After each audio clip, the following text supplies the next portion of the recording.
Welcome to today's episode of Blending Fab, a podcast all about relationships where we explore expectations and lessons learned along the way.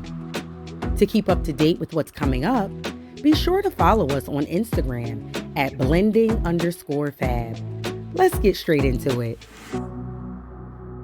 Okay, so let's get to it. What is it like being a boy mom? Oh wow. It has its challenges. I know for me in particular is because my son's dad is actively involved Mhm. in his life. And as a woman, there's things that I can teach him, but there are some things that as a woman I won't be able to teach him. And so that's definitely a challenge. Trying to um for example, like he has this habit of sometimes just pushing past me, you know Mhm. what I mean? And I Mhm. have to say to him, Troy, you don't do that. You know what I mean? I'm like, you step aside and you allow me to go, doing things like, reminding him to hold doors and, just, pouring into him the best that I can. But it just makes me sad sometimes because I know that there will be never things as a man that I can teach him Mhm. as a woman. Gotcha. Now we are really getting hot because this is a hot topic of how females do feel like they can do both roles, or the guy doing both roles and things of that sort. And on the past episode, how there are some distinct teachings that the mom can do, and that the dad can do, or the male can do, and the female can do. Um, how do you combat that when people are saying like, "Oh no, you can't teach him that"? You can't. Just like one thing that irks my soul to the fullest extent is Father's Day. And they're just like, oh, happy Father's Day. I'm the Mhm, mother and the father. No, you're not the mother and the father. Yes, you're the mother, but you're mhm, not the father. mhm, And so I try to explain to people, like, again, women and men and women are just wired differently. There are different things that God has created us and put us as women. Like, women were naturally nurturers and mhm, men are naturally leaders. And not to say that I can't teach my son how to lead, mhm, but there's just some things that you just can't do. And I think if you go through it through a biblical standpoint, mhm, it's when you go and look at like that, and it gives you, what a godly man it looks like, and what a godly mom, a godly woman looks like. And mhm. it's just, if God wanted you to be in those roles, he would have created you to do so. But you can't be the mother and the father. You just can't. Right. You just can't. You can't. Um, and it's okay to just be who you are in your role. I think, Absolutely. Be comfortable. I mean, you're a mom, and be comfortable. yeah. And my mom always taught me, you do the best that you can. You pour into your kids as much as you can, and you just pray and hope that they take that information and just, take it with them as they grow as an adult. That's all you can do. Right. That is for sure all we could do, and hope for the best. So, how was it when you found out you was going to be a mom? Were you excited to be a mom? Was it like a plan for you to be a mom?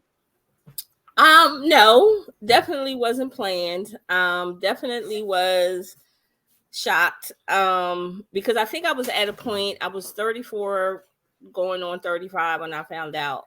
Hmm. And I think I was at a point in my life where I knew I've always wanted children. Hmm. Um, at least two. And I Okay. was just at a point in my life where I was okay with not being a mom. Hmm.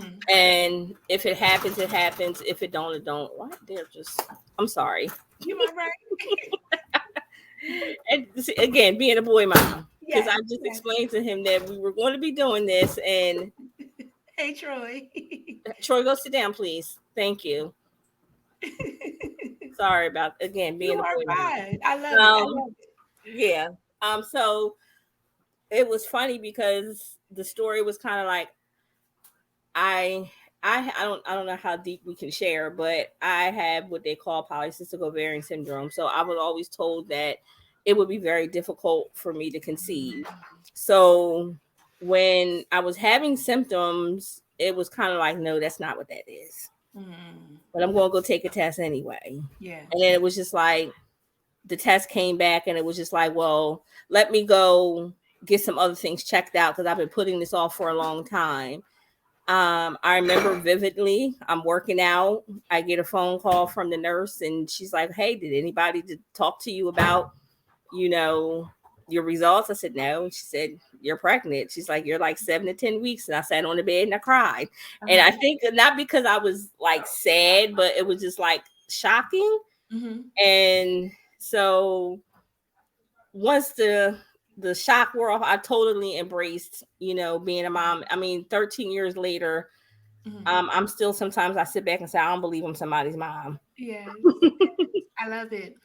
I also love how what was seeming impossible did become possible. And when Yeah. you're able to experience that and go through that, it's like, all right, here we go. Like seatbelts on. We're trying this out. See what happens. Yeah. And I remember my mom saying to me, only God could have opened up your womb and placed that baby there. So, he was definitely my gift. He knew I can only handle one. And he knew what he was doing with that. Cause listen, I'm getting better with my patience. But yeah, he knew what he was doing when he gave him to me, so I'm grateful for that. I love it. What would you say has been the most rewarding about being a mom? Experiencing life through his eyes. Mm. You get to experience things, but just to see things through his eyes, even like him being a baby and we doing things, and just to see the excitement on his face, being able to do things with him that I was not afforded to do as a child. um Having this little person love you unconditionally no matter what, because when I tell you that little boy loves his mama, he loves his mama. You know what I mean? He just turned 13 and he still wants to hold my hand. He still wants to, the last couple of nights, he's, mom, can I sleep in the bed with you? No, you're not sleeping in my bed. But yeah, just seeing life through their eyes, that brings me joy. Yeah. And that's so amazing because, they always say, like, when they're young, you only have them that age for so long where they are gravitating. But to see 13 still doing that, it's also refreshing to know that, hey, mom is cool. I want to be with mom. So it shows the connection that you guys have in your relationship. I mean, because you know what? I tell people, I love my son, and people love their kids, but I actually like my son. I like him. I like who he is. You know what I mean? Do he drive me crazy? Yes. Just like you seen in the background, I explicitly told him, mommy's going to be doing a podcast. I need you to be quiet because I allowed one of his little best friend to come over after school today. And you still see what happened. He still managed a way to weasel his way up into the screen to say hi. So, but like I said, I like my son. I enjoy him. And I think now that he's getting older, I'm really enjoying him because, we can share little things now and giggle about stuff. And he really is my little broke best friend. Yes, I love it. I've never heard a parent say, I like my child. Mm-hmm. Yeah. So that's new and different of me hearing it. I'm sure others have possibly said it. Um, Mm-hmm. but that's impactful too because being a parent, you're stuck. I don't stuck is the wrong word, but connected, Yeah. for the rest of your life. And there are going to be some waves, some highs, some lows, and it's like, oh goodness. And you're saying 13, so we're entering into the teenage Listen, years. when I tell you about 2.5 weeks ago, because he already think he know everything. And then when I tell you, like, I was never gonna be that mom, like outside in the public. Like we was really like yelling and like arguing in front of the sneaker store. Like we really was, because he wanted these sneakers and they just fit. And I said, Troy, I'm not paying $150 for a pair of sneakers and your toe will sit at the top of the sneaker. And he just was determined that, he wanted, so we were going back and forth in front of the sneaker store. And, I just was like, well, you don't get nothing then. How about you continue wear the same little tight sneakers you wear to school? Because I tried to tell him you need to get a bigger size. No, I don't need to get a bigger size. And like, I'm like, and I had to catch myself. Like, I'm really yelling at this 13-year-old. He wasn't quite 13. We had about a week to go, but he was preparing me for what's to come. So let's stay there for a second, because sometimes being a parent in general, you're going to have disagreements and things. What has been helpful with you with processing through those challenges of not seeing eye to eye, and trying to figure out, not trying to figure out, but trying to come to terms with, this is what we're going to do, this is why we're going to do it, and that's what I said because I'm the mama, but also being open to what he may say because does his insight hold any weight and things of that sort. Yeah, I try to be mindful that, you know, he's a little person, but he has emotions and feelings too. So I try to, like, especially if things get heated, so I try to like wait, and when emotions kind of settle down a little bit and we kind of have a conversation, we process it out. Like, do you understand why XYZ?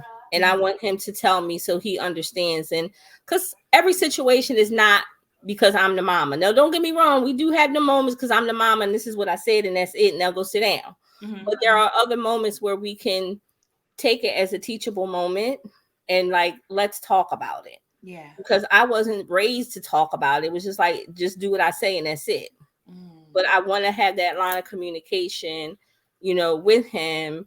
And even like now, just like stressful and like working two jobs. And, when you're dealing with people, you're pouring into people all day. And so a challenge for me now is trying to still be present for him at the end of the day. When I pick him up from school, he Mm-hmm. wants to have conversation and I just want quiet. And sometimes I'm just like, after a while, I'm like, okay, Troy, like mommy needs to decompress for a minute, Mm-hmm. so, but I try to, validate his feelings because he does have feelings. Well, mom, I'm scared, or mom, I had a bad day. Well, why did you have a bad day, Troy? Yeah. Yeah. Not like, be quiet. You 13. You don't know nothing about having no bad day. But in Yeah. his eyes, he had a bad day. Mm-hmm. Yes. I like this, which segues into how you were raised. So, how would you say your parenting styles are similar to how you were raised? And in what areas did you stray or go a different path? How was I raised? Um, I noticed sometimes with Troy, and I think God made him that for what the way for a reason. He's such a loving and affectionate little boy. I mean, he has so much love to give, Mm-hmm. and I didn't get a lot of that growing up. And so he wants to hug me all day, and I'm like, okay, Troy, like that's enough. You know what I mean? And but I'm learning just how to just allow him just to love up on me. You know what I mean? He just wants to sit in my lap for a minute or two, Mm-hmm. and because he'll be like, mommy, I love you, and he'd be like, you're the best mom ever. He says little things like that to me. And Mm-hmm. my mom wasn't really around. She wasn't really nurturing because my mom struggled for a very long time with addiction. And so um I know, like with me, I think I say, like, when my mom was a yeller, I'm a yeller too. Like Mm-hmm. sometimes I'll yell before, like, I spank, or like, he gets popped, not a lot, you know what I mean? Mm-hmm. But um I definitely don't gentle parent, but I Okay. try to be, like I said again, mindful of how I communicate with him and not just brush him off, Mm-hmm. because I didn't get that as a child. Gotcha. And as amazing as gentle parenting is, I just always want people to remember that each child is different, each person is different. Um, and how you respond has to be a way that they understand, not in harming or abusing the person. Mandated reporters here. Just Exactly. but, but in a way that helps them to know that you do love them, you care and are concerned about them and want them to do well. Um, and again, you just it's like an IEP. I say it's individualized for that person Hmm. to make sure that they're getting what they need. Exactly, because sometimes there are times where you do need to gentle parent, Hmm. and there are times where you need to be like, listen here now, you know. Yes, Yeah. Hmm. and we've all had that. I mean, again, most of the components of gentle parenting, like being consistent, obviously staying calm as long as you can, because if they're still going back and they're not listening to what you're saying, you're like, I said, like the boys. Hmm. It's funny. I have a friend and her children.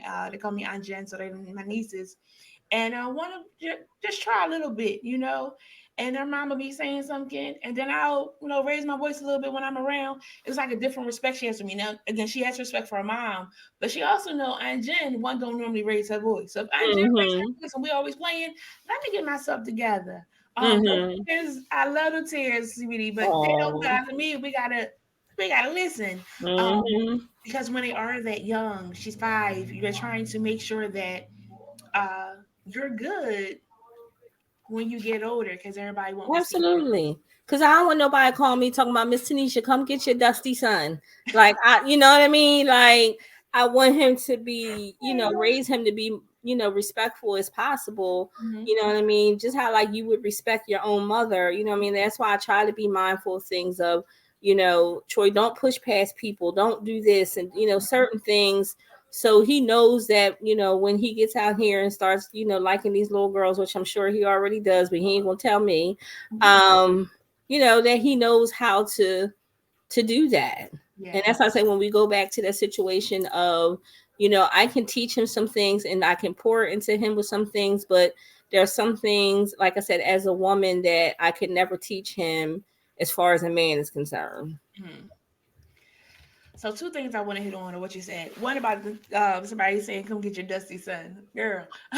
um, in society now, so many things are happening in the world, right? And you'll hear praises of the child, and sometimes it's not always balanced to know of the challenges that the child had too in expressing themselves, or wanting to fit in with the crowd. That peer pressure is really, really big, or bullying, where they're being pressured again, um, or teased and things of that sort to do whatever it is that's being asked of them. How well would you say you're able to gauge your son, um, regarding his or relating to his interaction with the community? So I know last year he struggled in school with not he's generally a good kid in school. I mean, I'm blessed to know that he's had teachers that like him, but people he just has that personality where people just gravitate to him. Mhm. And I think that's just, something that just God blessed him with. Like, his all his teachers enjoy him, they love him. And so like last year, he had a class and they was just out of control. Mhm. And so he struggled a lot. Like he didn't want to go to school because he don't go to school and act like that. You know Mhm. what I mean? And he was just like stressed out because he had to deal with the consequences of what Mhm. they were doing. And then Yeah. I would say, well, you better not be. And he was like, well, and he'll get upset. Now, mom, then you know what I mean? Because he knows how to act. But it's Mhm. just like we have to have them conversations that, things are difficult sometimes. And that, you have to set the example. That's what I always say to him. You have to set the example. Mhm. You know what I mean? And you are a leader and not a follower. Yeah. And just because you see everybody else out here acting the fool and doing whatever doesn't mean that you do that. And I try to remind him that. I try to remind him that, to protect yourself because he would say things like, well, if somebody we had a couple times where kids had put his hands on him and he was just like, well, I'm not allowed to touch them because I'm going to get in trouble. And I'm just like, listen, I'm never going to be mad at you for defending yourself. Do I promote violence? No. But Mhm. you just don't let people put their hands on you, Yeah. And so last year he got into his first little fight and he didn't really tell me when he came home. It kind of like he kind of eased it in, Uh, and and I was upset because the teacher didn't tell me, but she was a nice person, but she had no control over that class. mhm. And so I was a little bit upset because like as a teacher, why wouldn't you call me and tell me that my son had gotten to an altercation? Yeah. And she's like, Troy is quiet, he doesn't bother anybody. And Troy said he kind of put him in a headlock, you know what I mean? Mhm. And I'm like, I'm not upset with you for, defending yourself. But Yeah. I always try to tell him, you set the example. You know what I Yeah. mean? You are the leader. You set the example. Yes. And that can be a challenge sometimes because, again, Mhm. do I fit in with them? Do I keep doing what I know is right? And then you get irritated, agitated because they're not listening to the teacher and they once were. And you're trying to tell them, you're almost ready to tell them, like, be quiet, listen to the teacher. And then they're ready, like, pounce on you for you trying to be the goody two shoes or whatever. Mhm. It's Yeah. definitely a journey. Yeah. Um, it's definitely a journey. It's definitely It a journey. is. It is. Uh, it was another one. Maybe it'll come back to me. I'm not sure. Um, so in that 13, how has and you said that dad is not really like involved? How has it been with you dating and having this baby? How has that process been? Um, it's been, I don't know what word I want to I don't want to say challenging, but because like when he was smaller, he didn't really understand or know what was going on. But like I said, I Mhm, always trying to communicate with him, or when mommy has a friend, like he knows that I date. mhm, But now that he's getting older, I try to be mindful okay, of who I bring around him. Not that I had people constantly around him, but he's more alert, he's more aware. Um and just you know he'll hear me talking to people on the phone, and like mommy's a friend. And I think like the last time I was in a serious relationship, I had a conversation about him, like this is mommy's new man or whatever. And I don't think I said man, I said boyfriend. I tried to keep it on his level, and I'm like, okay, how do you feel about that? um and I was recently dating a guy, and he had, his name was Troy as well, and I think that freaked him out a little bit, okay, because they both had the same name. But I okay, just try to, like I said, I try to keep it separate. You know what I mean? Because I don't want to bring just anybody around my son, unless mhm, you're like planning on sticking around for a while. mhm, Because some people, they don't realize how much of an impact some women, and they like yeah, traipse men in and out their house. And like, my thought process is like, I want my son to wake up in the morning and he come in my room and it's just some strange man laying in his bed, mhm, laying in my bed. mhm, Um, and so it's like, until I feel comfortable enough around you, and I feel like this is potentially going somewhere, then at that point, um, I will introduce you. But I haven't been anything really serious since mhm, um but with him, when he is around people, he'll kind of like, I gotta come out in the room and I gotta come sit on my mom's lap, because I gotta make sure they know that like I ain't going nowhere type thing. You know mhm, what I mean? And make his presence known. mhm. Let's warm up to see just a little bit, right? Um, because that's a process too to know if you can really bring this person around your child. And then support your child in the transition by also side eyeing, making sure Mr. Man is doing right things. What is the process or your thought process um, when preparing to do that cross meeting? Well, I tell people, because I'll be 48 in November. And so, you know, I prefer to date, mature men. And when Mhm, I say mature, I 50 and above. 60 is mhm, my cutoff. I ain't doing 60, and you gotta be a cool 60. Um, but what I find is that, because I had Troy at such a later age, mhm. most people in my age group, children are grown. You Okay. know what I mean? So the first thing I put out there says, "Hey, I have a son and he's Mhm. this age. Is Yeah. that a problem for you?" Because Mhm. there's no need for me to entertain that, and entertain if it's a problem. And most people are okay. I've never really had too many issues with that. Okay. But um, like I said, I try to, if I'm in a car, I try not to have conversations with them while they're in a car with him. I try to keep Mhm. things like, he'll know I'm talking to somebody on the phone, and Right. he'll come by and he'll look at the screen to see what the name is on the phone or Mhm. whatever. And and I be, like I said, if it gets serious, I have a conversation and say, how do you feel about meeting my friend? I Mhm. never say my man, they're a friend, until we officially decide that we're going to be an exclusive committed relationship. Mhm. So I also like how it sounds like you slow things down too, where it's like your friends and then kind of seeing where it's going. Because oftentimes, with children related, children not related, we're quick to be like, oh, that's my man, that's my boo, I'm Mrs. Soon to be, right? And we didn't take the steps to really get to know the person to really find out if they're a good fit. Um, could you speak to that a little bit in that process? Yeah, I mean, because I about the guy said the last kind of serious relationship I was in was like about 2 years ago, Mm-hmm. and they lived in Maryland, and he would come up on the weekends and things like that, and but he never really tried to like engage with Troy. Okay. And I know that it probably would have eventually been a problem. Like I said, because I'm not trying to push my son on anybody or not trying to be like, find my son a daddy. I mean, he got a daddy. He ain't around, but he still got a daddy. Mm-hmm. But, I want someone that is, not willing to build a relationship with me, but with my son also because he's a part of me.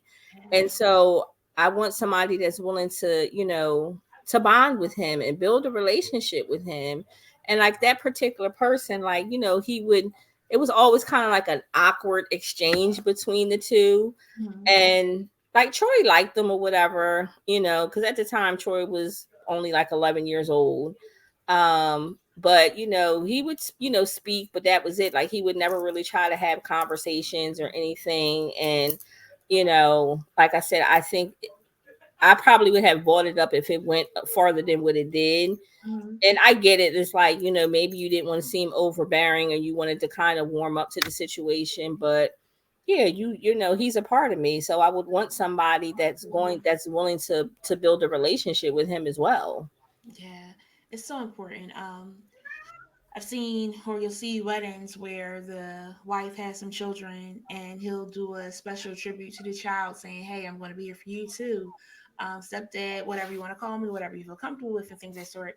But essentially, if you are dating a single mom, you're dating the child too a little bit to find out. Absolutely. Because if it's going to be the long haul, is this child okay with you being around? Because if not, what was it? A problem child where, or parent child, all those different movies where you see a child not liking the make that the parent chose and clearly showing you about to get out of here today, Like sir. sabotaging. Yeah. Yeah, Um, exactly. and that's the Exactly. things that are really important of that person getting to know, not to bribe the child, but to at least know who the child is because that helps you also to know who their parent is if you're Hmm. saying that you want to be able to be dating them. Because then you have some people too that they don't care what their kids think. You know what I mean?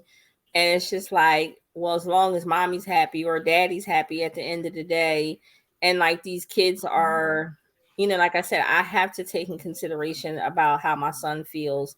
And some parents feel like kids need to stay in the kids' place. This is grown folk stuff, and but I don't think I can be in a relationship if my son like really didn't, you know, I feel like unless it was like a legit reason, like unless it's just like, well, I just don't want you here because I don't want nobody around my mom. That's something different Hmm. versus that, do you have a real legit reason why you feel uncomfortable around this person? Let's talk about it. What does that look like? Hmm. Hmm. Yeah, it's for sure a process. And again, so important to be able to make a. I remember my mom. My mom was single, single parent. I mean, she did get married at one point. I love Mr. Gerald. He was the bomb.com.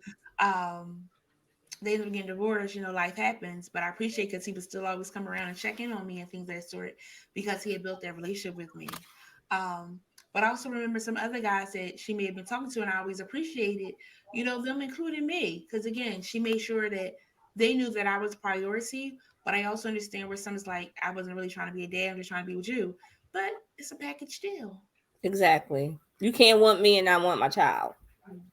And not that you have to be the parent to the child, but just being present, being cordial. A mentor is what was coming to mind, but also like I don't want to say big brother either because that's a little interesting dating the mama. But you get what I'm saying of being that support to help and guide them in the areas of some things that you might be able to teach, maybe how to catch a ball.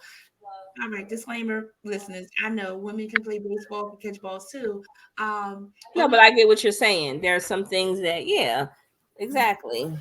because guys can be a little rougher, so it toughens, toughens you up a little bit quicker than with the mom. Like, oh my baby, what's going on? Mm-hmm. You need that.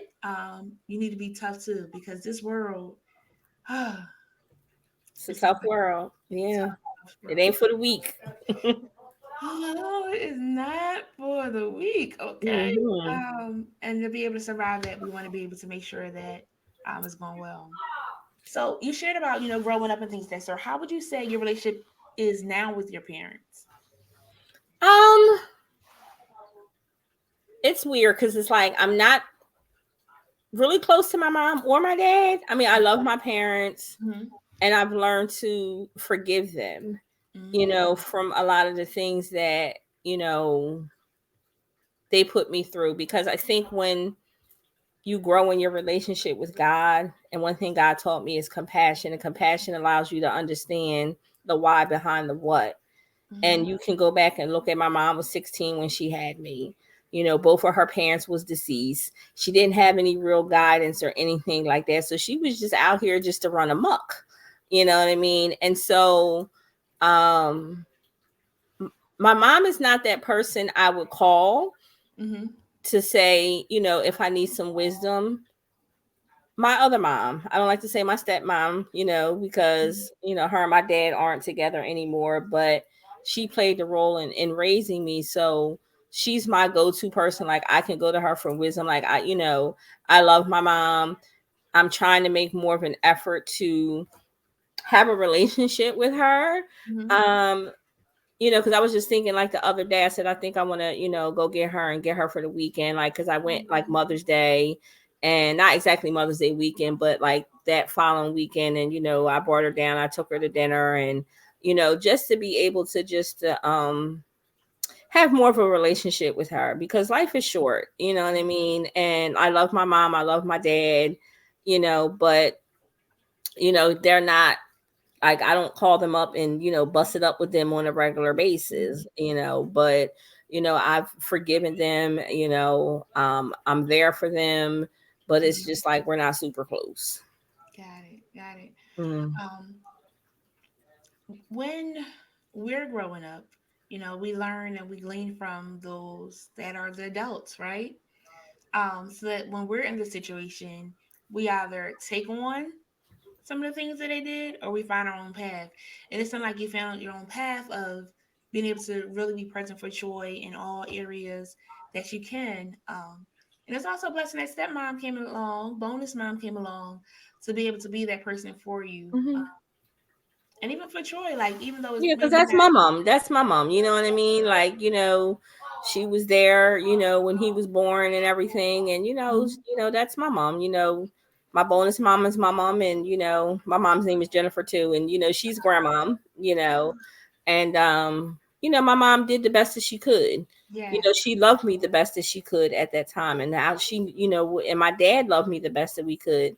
I Hmm. mean, like, it's funny because like my dad always had me. Like my dad was present, but not Hmm. emotionally present. Because Okay. I would hear stories when I was little. Oh, when when you were little, and my dad would bring me around his side of the family, my aunts and stuff. They'd be like, I would like cling to my dad. I wouldn't talk to nobody.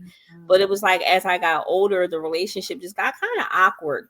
You know Got what I mean? And so, when I see my dad now, hey dad, I'll give him a hug and stuff like that. And I wouldn't do that before. It was just like, hi dad, but now I go up to him and I see him, I'm like, how are you? I give him a hug and um, you know, forgiveness take you a long way, don't it? Will take you a long way, okay? But in that, so there was a process too of you adjusting to mom not totally being around and things like that. So what are some pieces that you could share with other young ladies, other grown women that are still processing mom not being the mom that I saw others have? Claire Huxtable was like the that mom, Vivian and Viv. If it wasn't mom, it was the aunt that took in, Will and things of that sort. Um, what was that process like?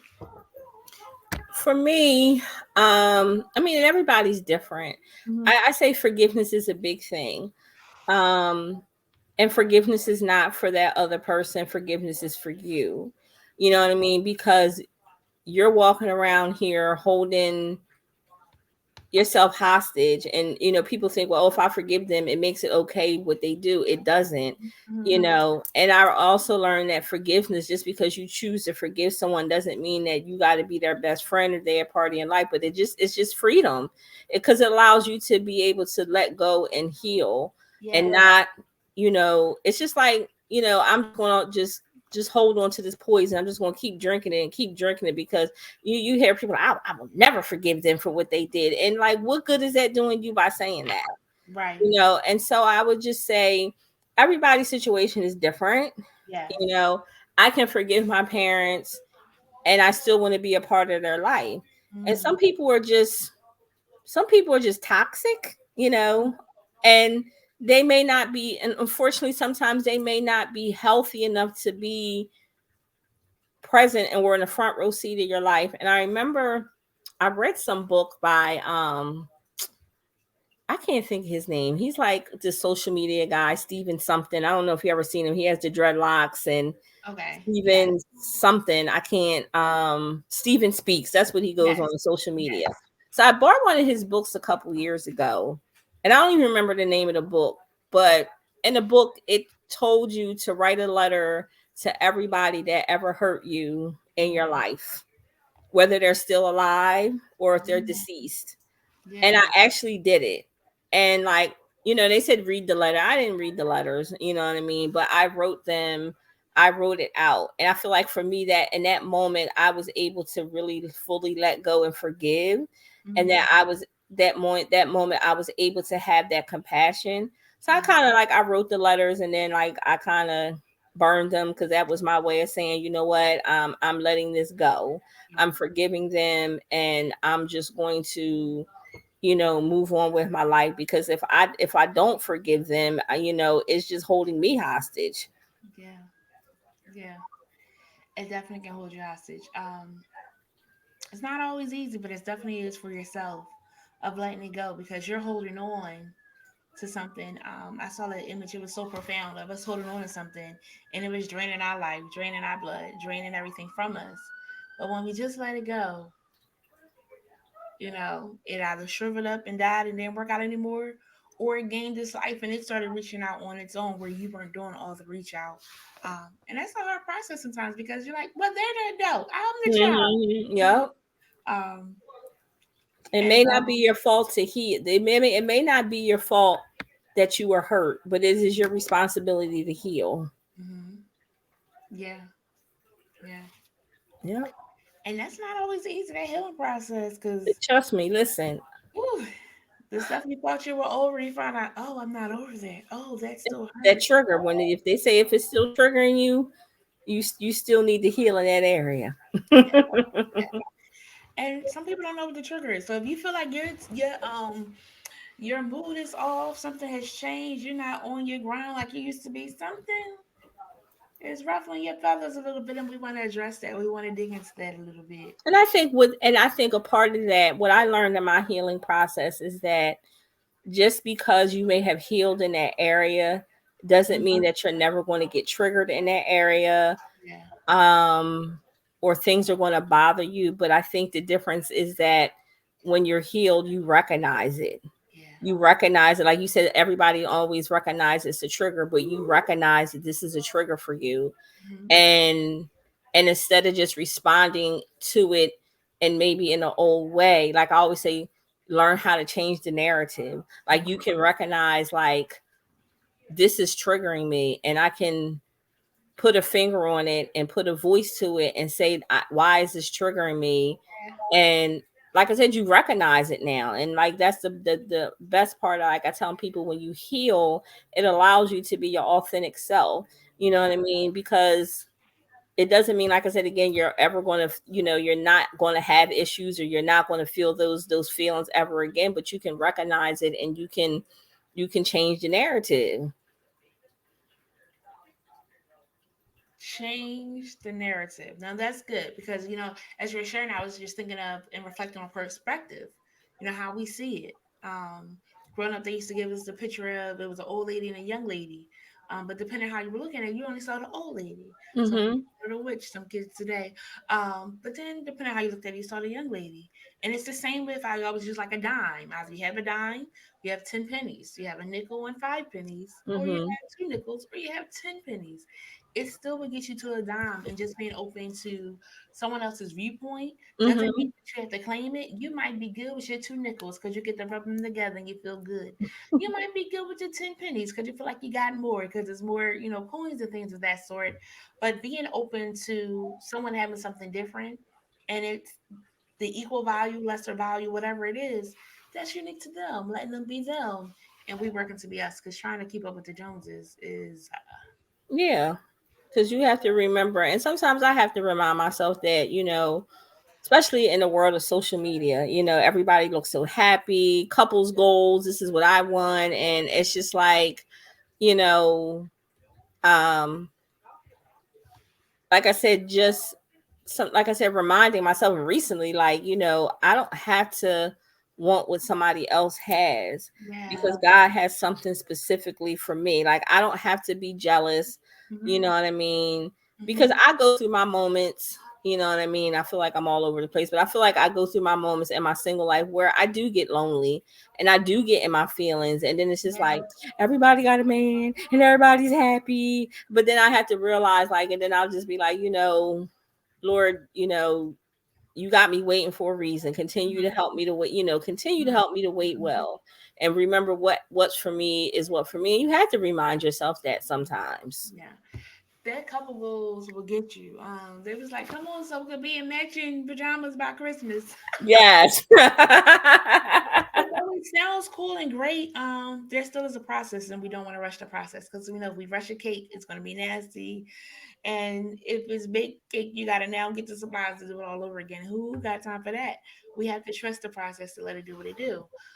Or you have to go buy one, and it still could be can feel like an inconvenience. Um, but what we don't also see is from these relationship goals is that clip, that video, that hug, that smile was for that moment. How you get to Absolutely. that smile? The Oh, highlights. That's what they say, the it's highlights. the highlights. It's the highlights. Hmm. But when you really get to the roots, you find out, oh, wait a minute, you know? And it's unique to each couple because nobody's perfect. So they're going to have some hiccups and things of that sort. But when we see the highlights, we feel like, oh, we got to have that. We got to have that. We don't know that it took them some years to get there. We don't Hmm. know that how much it really took them dying to themselves because, like, look, I love you, I want to be Absolutely. with you. So I'm going to like change up what I normally do because I'm feeling you, Yeah. because we get in a situation like, oh, you're not doing that? Bye. What? Yeah. Cause it's just like, and like I remind myself, when you said that, you don't know what they went through. And when you see people who meet each other and they come together and God put Mhm, them together, and I'm like, mhm. you don't know what they went through in their dry season. Right. You know what I mean? All you see is that they met the person that they were supposed to be with. And I know the other day I had posted something on my Instagram story, and they were talking about how, like you said, trust the process, trust God. And it's just like, she met this guy and he wasn't ready for her. Ah, And, you know, and because she wasn't ready for her, she endured a lot of heartache and a lot of pain. And she said they end up, separating. But in that time that they separated, you know, he was able to work on himself, mm-hmm. and she was able, and they eventually came back together. And I'm not saying that's how all love stories work out, because Right. sometimes we got to realize when God puts a period on something, we got to stop putting question marks on them. And I'm Uh-huh. still learning that sometimes. Uh-huh.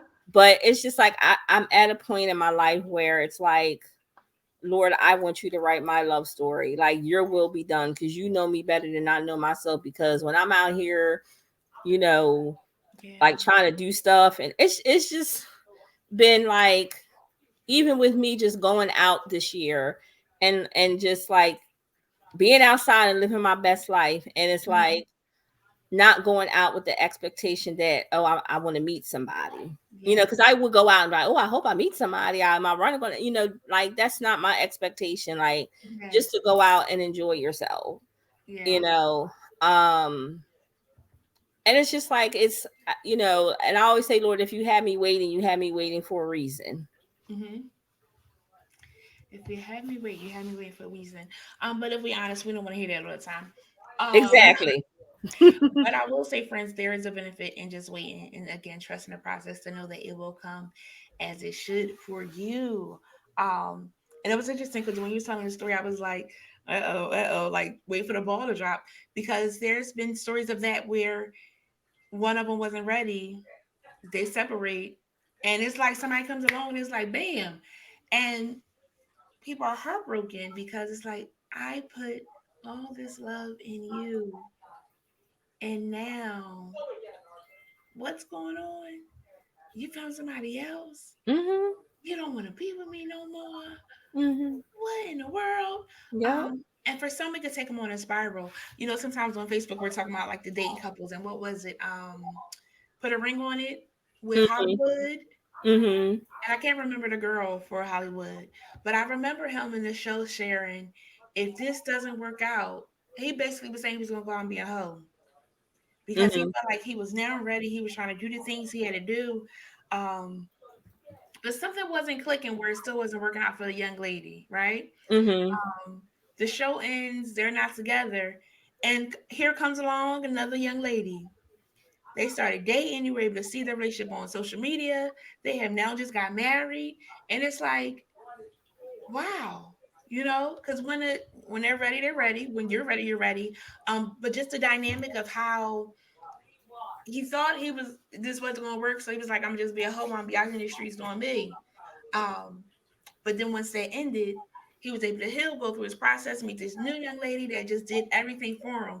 And I always say that it was just something that wasn't meant to be for them because if it was meant, it would obviously worked out, right? Absolutely. But being able to trust that process too of, like you said, it was a period, and I put a question mark. Should I put a ring on it?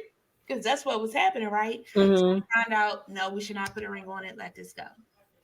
Yeah, and I was. It was funny because I was in a similar situation like that. Like you said, you meet this person, and you know, and they're getting the best version of you, only for them to choose somebody else, Mm-hmm. and that's hurtful. It's Yeah. hurtful because Yeah. you sometimes you question, well, like, well, dad, well, what was wrong with me, or why her? And then, but like I said, again, changing that narrative to Yeah. say, you know what, you know, everybody's not meant to see your value, Tanisha. You know Mm. what I mean? And although it hurts, because I ain't gonna act like it didn't hurt, Yeah. you know what I mean? But everybody's not meant to see your value. That was not your person. You know what I mean? And it's just like, when the right person comes along, they're going to see that and they're going to know that about you. And there was a quote that I had written down. Matter of fact, I think I have it here because I'm that stuff. When stuff speaks to me, I write it down in my journal. I keep Yeah. it because I just like to go back and cross reference stuff. But it Mm-hmm. says, when you've done the work to strengthen your relationship with God and you know what you bring to the table, you can relax. You are worthy with your flaws and all, and the right person will see that no matter what. I love And it. sometimes I have to go back and read that and remind myself of that, because I'm not saying that I don't never have janky thoughts or stinking thinking, Mm-hmm. or sometimes want to have a pity party, because sometimes you just want to feel how you feel at the end of the day. Right. And one thing I learned, that I had to learn, was, one, to give myself grace. Mm. You know what I mean? And two was that it's okay to feel what you feel. God didn't create you, Tanisha, to be a robot. You know what I mean? And because Mm-hmm. I would feel like, if I allow myself to have these feelings, that means I don't trust God. And Mm. like, it makes me, and I'm like, no. And I remember hearing a song, and I don't know if it was Anthony Brown and Group Therapy, but I think it was by them. And I remember he said in the song, I can acknowledge how I feel, but act on what I know. And Mm. like, learning that, your feelings are just that, they're a passenger. When you're a passenger in a car, you're riding along, you don't control the car, you're just there for the ride. You Yes. know what I mean? The driver is the one that controls the car. They brake, they stop, they turn. And Mhm. so we have to learn how to allow our feelings to be a passenger. It's okay to sit in that feeling for a minute. It's okay to feel how you feel. Don't Yes. get stuck there. Don't. Don't get stuck there. And like I said, you have to continue, like I said, I'm learning to change that narrative in my head and just to continue to speak over myself, Mm-hmm. even when it doesn't feel good. Ah, You know, um, you can't wait for people to encourage you. You can't wait for people to lift you up. Like the song says, sometimes you gotta encourage yourself. You yes. gotta pat your own self on the back. Yes. Speak victory over your life. You can't wait for people to do that. And Yes. I mean, like this dating, it has been rough. But when I tell you, I have grown. It has taught me a lot of teachable Yes. moments. Yes. And like, I'm not that same Tanisha that I was a year ago or even 6 months ago, because back in February, God said to me, I'm gonna need you to be alone for a little while, for about 3 months. Mm. And I'm like, huh? Sometimes when you hear stuff and you like, and I'm like, but what if? And the first thing we want to say, but what? We start wanting to question stuff, but what if? You know what I mean? And when I tell you, that was the most peaceful, happiest 3 months of my, and I'm not saying that I never didn't have moments where I didn't get lonely or it wasn't hard or I was in my feelings. I ain't saying that. But when I tell you it was peaceful, Yes. I connected with God, I connected with me, and I think he just needed my undivided attention in that moment. Yeah. And that's needed sometimes. Mm-hmm. Gotta shut down to kind of really balance ourselves out, make sure that we're on the path that we're supposed to be on, and get in alignment. Absolutely. Absolutely. Ah, I like that. Acknowledge what I feel, but act on what I know. Mm-hmm. Yeah. Because we are human. So we're Mm-hmm. gonna feel things, but Mm-hmm. we do know that we're beautiful. And that insecurity piece could come in and kick Listen, our butt. listen, listen. And I just be like, sometimes the enemy get in your ear, and Mhm. you be like, well, he probably doing this. And I said he probably is, but you know what? That ain't my problem right now. I Because just want listen, to because I said I'm gonna let that go, and I gave it to God. And sometimes I have to say it over again. That's not my, when the enemy try to bring it back to my head, that's not my battle to fight. Because sometimes you ever had some days where you feel like you just casting thoughts down all day, yeah. and it's just like that's not my battle to fight no more. I gave that to you, and Yeah. just like the other, even I think this morning when I was out here doing my little 5:30 a.m. workout, I was just like, I gotta learn how to stop letting people take space in my head. Because I thought you think they sitting up there thinking like, well, oh, Mhm. such and such and such are feeling some kind of way. No, they living their whole best life. Yes. Because we have a tendency to meditate on stuff or play. Like I Mhm. know I do. Like I play different scenarios in my head Yeah. over and over again, and go through the situation. And I'm just like, why am I letting this situation take space in my head for free? And let me tell you, those situations that we can conjure up, it's like, where did it even come from? Like, of all the things you could have thought of, Jennifer, that's what you're thinking about today? Yeah, created a whole scenario in your head. It did not even happen. Um, and that's frustrating too, because once you get yourself off that roller coaster, because that's what essentially is happening. You're bringing yourself on a roller coaster that you don't need to be on. So Absolutely. friends, let's not overanalyze. Let's not overthink. Let's try not to overanalyze. Let's try not to overthink. Um, It's easier said than done sometimes. that's why I say try, because like you said, it definitely is. And sometimes we have an inkling and we think, and then we write, and sometimes we are wrong. So we just want to be open. That's like if somebody says, Tanisha, I'm sorry. But then you don't feel like you really believe them. We have to go off that word of they said I'm sorry. We're not go forward with it unless they prove otherwise. Absolutely. Right? Because Mm-hmm. hey, we mess up too sometimes, and we really do mean that we are sorry. And we're gonna make sure they know that we're sorry, but our actions didn't have to change. Absolutely. A sorry is just a word, and like you said, there's no action behind it. Mhm. And it's just like you like you said, you have these scenarios in your head and you create these stories, and it's just like sometimes I'll be going down a whole rabbit hole and I'll be like you said, now, like you said, of all the things you can think about, that's what you came up with. And it's just like it, like I said, it's just easier said than done. And like I said, I'm just learning how to change the narrative and just um you know, being more mindful of my thoughts. Like they say, think about what you're thinking about, interrogate your thoughts. You know, where did that thought come from? Did you watch something? Did you hear something? You know, what triggered that? Because you know, sometimes like you can be in a whole good mood and one thought and your whole mood just goes, and it's just like out of the blue, it just pops in your head and your whole psyche is just off. Yes.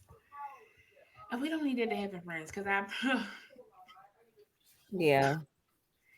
And then we had a conversation with the person, like, that's not even what I meant. That's not what I was thinking. Which is also the hard part with text messages, right? They just put fine. You know, that's the famous word, fine. I'm fine. Yeah. Um, oh, here we go. It's what somebody might think. And so you had that conversation, find out, no, I really was fine. I was in the middle of something. That's what came up on Autopop, so I just sent it. So conversations, communication is really, really important. We can't hide behind text all the time because it gets us in trouble. Because text messages misconstrued and you can misrepresent the tone in the text message. Because I know I've been in situations like that. That's why I try not to, have certain conversations via text message. Like, if you want to talk, we can talk over the phone. Yeah. Because then, like I said, things get misconstrued. Yes, texting is, we live in a world where nobody wants to talk on the phone. Like, I'd rather just text you. Like, we grew up in the era where we didn't have cell phone, we didn't have text messages. You know what I mean? You didn't have, when you pick up the phone and you call somebody and you talk to them. Yes. But we live in a generation where like I just rather just text you. Like I no, So I'm old school. I want to talk on the phone. right. And it's actually, I guess it depends. I've tried this online dating. I was telling somebody else. And a lot of them want to talk on the phone. They don't want to text. They want to like get right to it. But whatever way you do it, go at the pace that feels comfortable to you. And if Mm-hmm. they're interested, if they really want to be, then I'll also support with that pace and let you know sometimes, all right, I like to move on a little closer, or I like to do this and that. And you being open in communication, be able to share your wants and needs as well. Um, because again, when you're talking to somebody, you can find out, oh, okay, because you're like, I'm tired. You're like, oh, like what's going on? Things like, but like, I'm tired, girl. And you know that it's just a lot going on in the day, not that drained and tired. So it's different ways of saying that. Absolutely. I was even saying somebody was like, what? Who said that cuss words is cuss words? I was like, it's really the connotation of how you say it. So like if you say, my word is piss, right? So Mm-hmm. piss. I'm upset. I messed up something already, but they're like piss. Then I was like, Mm-hmm. what just happened, girl? So it's in how we say. Yeah, it's your tone and how you deliver it. Yeah. I can send you memes for days, but still that conversation can tell you a lot more. Um, and then you get to ask more questions and find out what's going on and be present. So friends, please, have a conversation beyond the text. Text is cool, but Yeah. Like I said, I don't mind texting, because I understand that some people, like during the day, they can't talk on the phone. So, they can communicate via text. But I feel like talking on the phone is a different level of connection. You can hear yeah. people's voice inflections and their tone and how they say things. And it's just more personable to me. Like I said, I'm old school. I want to talk on the phone. I don't want to text all day. Yeah.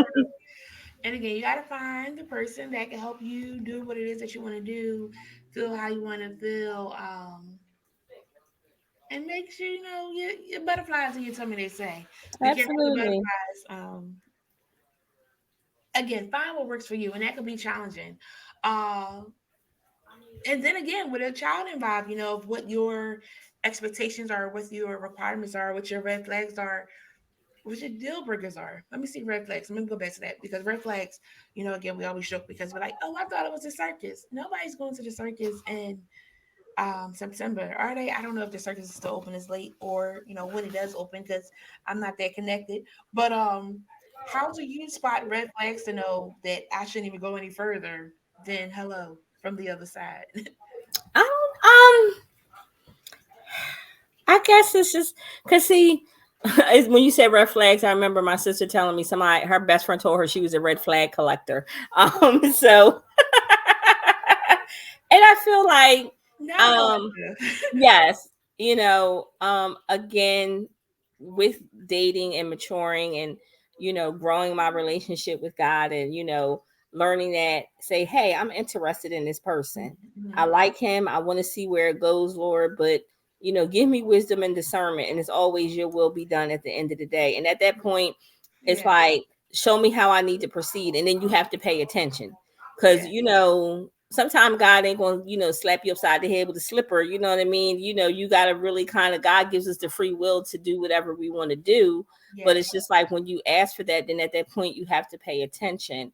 And I think when you've dated enough and you've seen a lot of BS in your day, I think you start to notice red flags a lot sooner. And you're just kind of like, because like like I tell people my tolerance is dead at this point. It's no longer low. It's just the battery is just dead. Okay. And so, with me, for an example, like I'm that person that I like to give people the benefit of the doubt, Hmm. and Hmm. I think we have to learn not to change who we are because people don't see our value. You know what I mean? Just because somebody doesn't see your value doesn't take away from your value. Yeah, And because we always want to internalize, well, what's wrong with me? What did I do wrong? Why didn't they like me, or why didn't they choose me? It doesn't have anything to do with that. That was, they just chose, everybody is not going to see your value. hmm, But just to, like, for me, just like I said, just your instinct, you know what I mean? And I'm trying to learn where to extend grace and hmm, just where to leave people where they are. yeah, And sometimes that gets a little blurred for me, yeah, and sometimes I can feel when I feel like I'm struck. You know how you feel like you're trying to grab onto something and your hands keep, and I like something to me said, Tanisha, like, you reaching too much, especially hmm, for someone that's not giving you the same energy. And hmm, I'm just recently in a situation like that. Like I got back online dating, and I'm just coming to the conclusion I don't think online dating is for me anymore. um I feel like God has been telling me that for a while, and I still keep going on here and spending my money, and then it gets on my nerves after 2 weeks, and then I just cancel the membership. And I don't know, maybe it's just the sites I'm going on, but I just feel like, that's just not where I'm supposed to meet them. But then I said, well, Lord, and if that's not where I am, find me somewhere to go where I can meet them. find me But some. Oh yes, Jesus. position me to be found. Because listen, but like, it was this guy that I did meet on there, and I met him before, and we conversated before, Mhm. and I kind of let it go because he was inconsistent. Okay. He was inconsistent in the communication. And I said to him, we were talking. I said, I know we were talking before. And I said, but you were not very consistent the last time. And I Hmm. made him know that, made him aware of that. And then it's like, okay, people change. It's different times. This was Yeah. last year.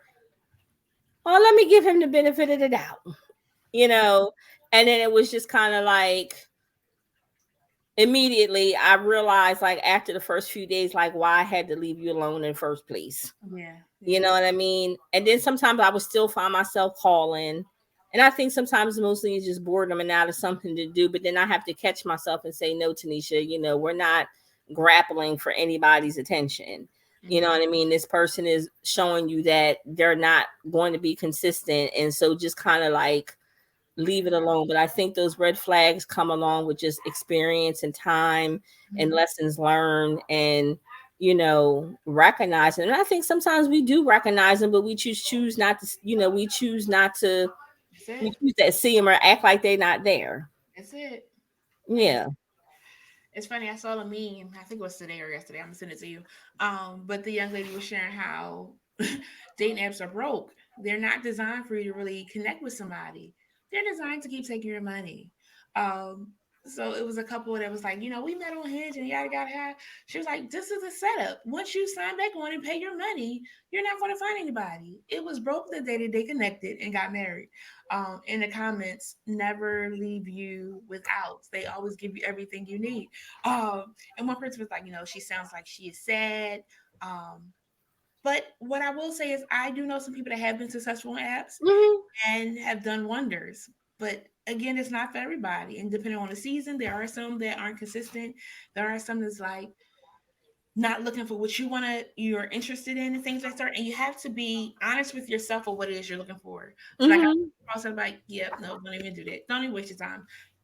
And you have to be honest with yourself. And when you're honest with yourself to that point of still giving people chances, because I mean it can go both ways, right? Um, it feels like you limit your options. And then by the time you're like, well, dang, I don't got nobody else to choose from. Did I do that right, Lord? Yeah. That's process. Yeah. Yeah.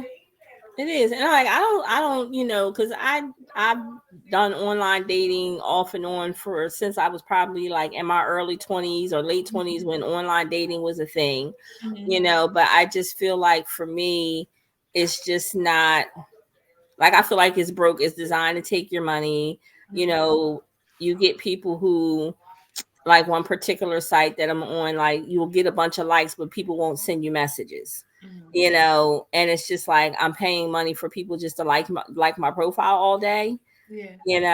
and that's why I just kind of feel like maybe this is online dating for me has run its course. Mm-hmm. So Mm-hmm. just trying to figure out other ways to, because I know you have to put yourself out there. People like, Yeah. especially Christians, they be like, oh, Yeah. I'm waiting for God to send me a man. But Yeah. ma'am, he ain't gonna find you sitting in the house with your hands crossed on your lap. You know what I mean? You gotta put Yeah. yourself out there. Faith without works is dead, which means Yeah. you have to put yourself out there. They're like, I'm waiting on God. Yes, we are all waiting on God, but you got to put yourself out there to be found. Yeah. Yeah. And that's the process. Hmm. It's scary because nobody wants rejection. Absolutely.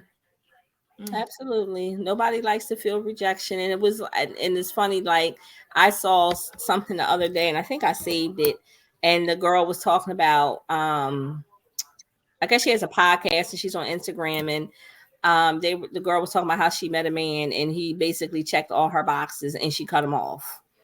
And she was like, well, how long ago did you cut off? And she was like, oh, like a week ago. She's like, oh, she's like, she was like, we can fix that. She's like, I don't know if I'm just scared. And she said, no, you're traumatized. Ah.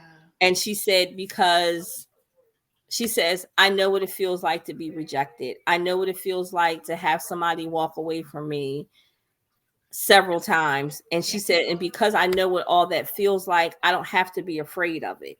And Yeah. she said, so when you meet somebody that shows you that they deserve to be worthy of you, then let them do that until they show you otherwise, until they show you that they're not, not worthy. And like you said, and that was a good point. Cause like you said, nobody likes rejection, Yeah. but heck, we've all been rejected. We've always, you know, people who've been through a lot in their life, especially with me and growing up and things like that.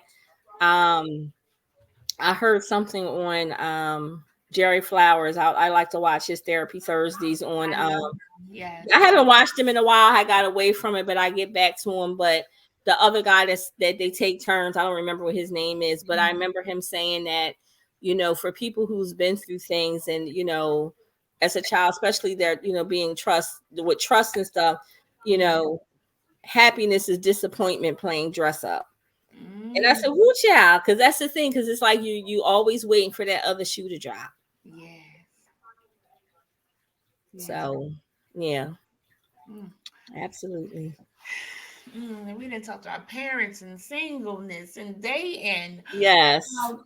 What's words of wisdom you want to share with somebody related to whatever? Um, I would just say focus on being the best version of you. Focus on healing and loving you. Um, so you can be so you can be the best authentic self of your best authentic version of yourself that you can be. Mhm. I feel like healing is so important. I can't stress that enough. Yeah. Um, and like single doesn't suck. It's not a place where you go and die. You Mhm. know what I mean? It's a place of life and resurrection. You got to learn how to be single before you learn how to be in a relationship. And all we want something so bad that you know, learn how to be single. Learn to enjoy you. Learn to be responsible for your own happiness. Mhm. Mhm. Yeah. So good. Thank you for listening to the Blending Fab podcast. This podcast has been brought to you by our sponsor, Chosen Counselors. Make sure you hit subscribe if you haven't already, and follow us on Instagram at blending_fab.